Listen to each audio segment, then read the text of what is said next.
Hello, welcome back. I'm Jay Nova. I'm about to review Violence Hero Riki-Oh. For kind of a quick refresher, because I've been planning to do this one for a while. Like, I read it like a month ago and a bit hazy, so I'm just gonna read the... Or, wait, first, before I do that, it's written by Makasako Takijo, butchered that, and illustrated by Tetsuya Saru Watari. I hope I pronounced that right. And it's part of the seinen genre, older boy, as into like Berserk or Gons or I'd say Ghost in the Shell would be more. It's definitely that. I'm still surprised that some people would define Fist of North Star as shonen. Because that's for like I don't know 10 to 14 and 14 and up would be seinen, a lot more violent. There are innocent plays in shonen manga, but seinen manga, well, the reason I read this because I'm big into the whole fighting and stuff, and I heard it was really gory, and I really do appreciate watching how a person could draw a body being mutilated in midair, because you gotta know, well, anatomy. That always fascinated me, so that, and it's badass, as the word is. And the plot to Violence Hero Riki-Oh, this book came out about a good year before Fist of North Star, and throughout the story, through all 12 volumes of it, there are kind of calls toward that, very much kind of, I wouldn't say a Coke and Pepsi rivalry between the two things, because they're very similar. They provide two of the same needs, but they're skewed differently. This one, I would say, is it definitely is a lot more violent, I find, than Fist of North Star. It's a lot more gruesome. Fist of North Star kind of stylized to deaths and stuff like that. There's a lot more finesse. This one is a lot more crude and a lot more, I'd say, straightforward in some respects, because the story is more convoluted than any Final Fantasy. Final Fantasy 1, the very first one, it starts with a time paradox, and 10. I know it's been 10, 12 years since the game's been out, but Titus, how he's a manifestation of a dead city's ghost people. They're crystallized into rock, the faith. And manifestation of this one great player that used to be, he's an imaginary version of a real person, kind of like the expectation of people, kind of like how the real person would be a Marvel character, and the fantasy, the bigger than life, the flawless person would be a DC character, supposedly, that you have to look up to. But in here we don't really get that much deep character analysis of Riki-Oh and things around him. Of course, there are tragic events. When aren't there in manga based around violence, and dialogue points just in there to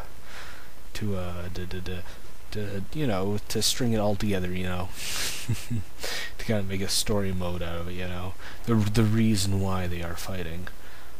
In here, Riki-Oh is a man with great power, brute power, not in finesse like Kenshiro, who has a technique where he can hit you in the top of the roof of your mouth with his finger, and he'll make you tell the truth. In here, Riki-Oh will probably just rip off your arms and legs to get the information out of you. He is, Mom just stepped on a dog. He's a lot more brutish, I find. He's brutish, but he's not, I'd say, always down as luxury like how Kenshiro is most of the time. Kenshiro's a bit more emo than this guy, though this guy is more ignorantly bliss of most things around him. He's just walking around in his camo colored trench coat, blowing on a leaf, and it's supposed to be making like a ocarina or some type of flute instrument sound, Overall, I could find great deals in this. What? I'm on here, Mom. No. Oh, good night, Mom. Okay, I will. Don't. Shh. That was my mom. Anyway, and where the fuck was I? Oh yeah, how brutish she is. There's certain finesse to Fist of North Star in here, to just punching a guy and tearing their brains out, or making the holes in their heads and just punching through their throat and up and through their mouth, and just really gross displays of stuff like this. And he doesn't kick that much. Kenshiro kicked a lot more than this guy.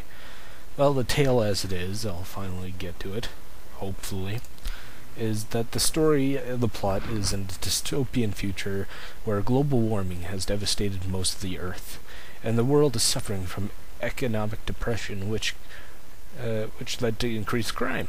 I'm reading off the Wikipedia page. The story surrounds Sagai Riki-Oh, blessed with inhuman strength and taking revenge against the Izuka, who is responsible for the death of a child and befriended friend. In the movie, in brackets, it was his girlfriend who died, in bracket.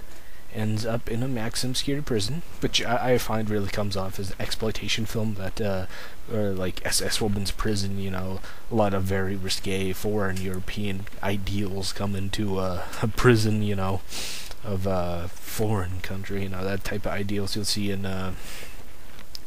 Bruno Mattei's work and stuff like that. A lot of, you know, Asa She-Wolf type. You get that kind of trashy feel, which I do like, you know, that really, you know, sleazy feel, and those Italian rip-off films that Brad, the Cinema Snob, would enjoy. Now, that's why I think he kind of did this when he did the Kung Tai Ted crossover, and he reviewed the live-action film Riki-Oh, The Story of Ricky, and yeah. And ends up maximum prison. The story of Riki-Oh, search of his little brother Saki Nazi, spelled N-A-Chi, N-A-C-H-I. It looks like you want to say Nachi, but the thing, he has a swastika on his hand. Not a tattoo, but a scar. Yeah, it's subtle.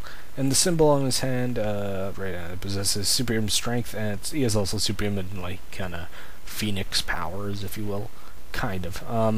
Riki-Oh encountered many deadly opponents, superhuman strength, martial arts during his travels, avenging his mother in search of his brother.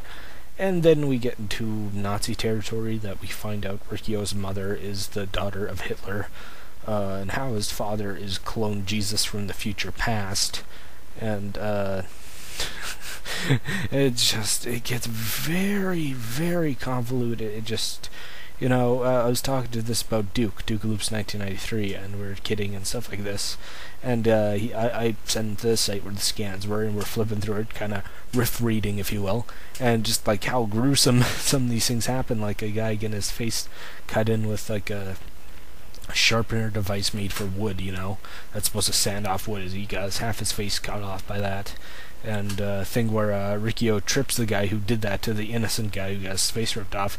He trips, he falls over on a board of nails, and he gets through his hand, and through his hand gets into his eye and his cheek, and it's horrible. And this is probably one of the meanest Spiritus mangas. Not like it said it's written by Mark Millar, because this probably would drive me to suicide if it was. This is a lot more cheerier than anything Mark Millar has ever written. So overall, if you like action, if you like stuff like this, check it out. If you like Fist and Star, you'll like this. It's kind of like the grocery store Coca-Cola, you know, it just says cola on it, all blank text. And Fist and North Star is real Coca-Cola, if you will, you know, the brand name, off-brand name Coca-Cola, yeah. I gotta drop drinking soda, I gotta lose some weight. That's it. About catchphrases, Kenshiro's is no, wait, what the fuck was Omawa no Shinduru. I think it was that, and I think I may butcher the pronunciation, but it means you're already dead. And Riki-Oh has his own, but it's not in Japanese, so you know, translated, it says I'll send your karma to hell.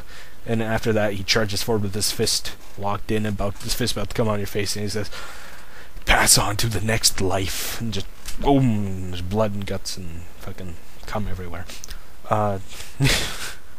Yeah. Enjoy.